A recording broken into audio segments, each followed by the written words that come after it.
예수 그리스도와 적그리스도. 누가복음 9장 20절 말씀입니다. 예수께서 이르시되 너희는 나를 누구라 하느냐? 베드로가 대답하여 가로되 하나님의 그리스도시니이다 하니, 또 무리에게 이르시되 아무든지 나를 따라오려거든 자기를 부인하고 날마다 제 십자가를 지고 나를 좇을 것이니라. 누구든지 제 목숨을 구원코자 하면 잃을 것이요 누구든지 나를 위하여 제 목숨을 잃으면 구원하리라. 사람이 만일 온 천하를 얻고도 자기를 잃든지 빼앗기든지 하면 무엇이 유익하리요? 아멘. 예수님은 하나님의 그리스도입니다. 베드로가 정확하게 예수님에 대해서 하나님의 그리스도입니다 라고 말합니다. 그리스도는 하나님의 그리스도가 있고 마귀에게 속한 그리스도가 있습니다.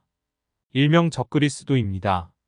그리스도라는 말은 히람 말로 크리오 기름 부음 란 동사에서 나온 기름 부은 자란 뜻입니다. 신약에는 이것을 히브리 말로 메시아 기름 부은 자와 같은 뜻으로 사용하였습니다. 적그리스도는 마귀의 기름 부음을 받은 자이며 마지막 때 적그리스도가 일어나게 됩니다.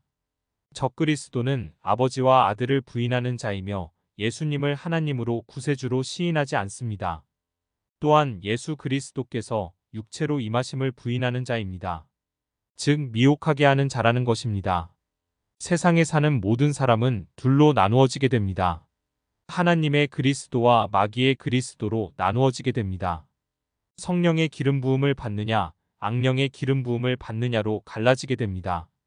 성령의 기름 부음을 받은 사람의 특징에 대해서 말씀해 주십니다. 첫째는 자기를 부인하는 삶입니다.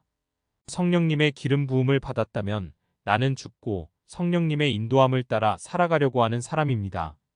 옛 자아가 죽는 삶입니다. 옛날 습관이나 난폭하고 못된 습관들이 사라지게 됩니다. 이제는 내가 사는 것이 아니요 내 안에 계신 예수 그리스도께서 사신다는 것을 깨닫고 고백하는 삶입니다. 두 번째는 날마다 자기 십자가를 지고 예수님을 쫓는 삶입니다. 십자가의 의미는 사랑과 용서와 희생입니다. 날마다 이웃을 사랑하고 어떠한 것들도 용서하며 나를 희생하며 살아가는 삶입니다. 내 몫의 십자가를 지고 예수님을 쫓아가는 삶이 성령의 기름 부음 받은 사람입니다. 세 번째는 예수님을 위해 자신의 목숨을 잃는 삶입니다. 자기 목숨을 구원하려고 하면 잃을 것이지만 예수님을 위해서 자신의 목숨을 잃으려고 한다면 구원을 받게 됩니다.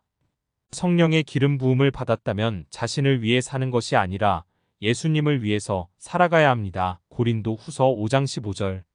네 번째는 예수님과 예수님께서 하신 말씀을 부끄러워하지 않습니다. 예수님의 말씀만이 진리이기 때문에 담대히 증거하고 선포하게 됩니다. 성령의 기름 부음이 없이는 예수님의 말씀이 무슨 뜻인지도 모르기에 증거할 수도 없으며 예수 믿는다는 것조차 부끄러워 교회를 다니는 것조차 숨기게 됩니다.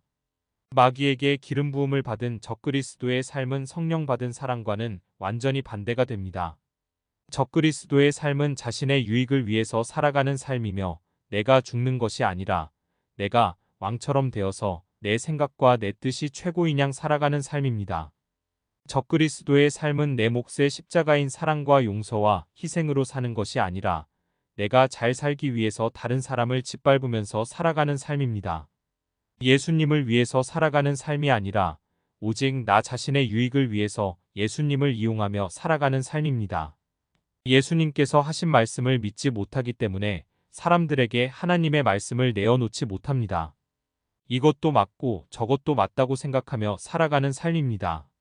무엇보다 교회나 가정에서조차 예수 그리스도를 따르는 삶이 아니라 적그리스도와 같은 삶을 살아가게 됩니다.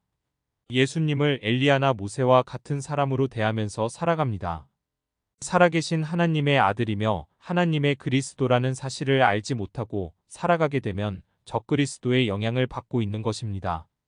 예수님만이 하나님의 그리스도이기에 예수님께서 말씀하신 대로 나를 부인하고 날마다 내 몫의 십자가를 지고 예수님을 쫓으며 예수님을 위하여 내 목숨을 잃으며 살기 원합니다. 또한 주님의 말씀을 부끄러워하는 것이 아니라 하나님의 말씀이기 때문에 널리 전파하며 살아감으로 주님 다시 오실 때 부끄러움 당하지 않는 인생을 살아가기를 간절히 소원하는 아침입니다.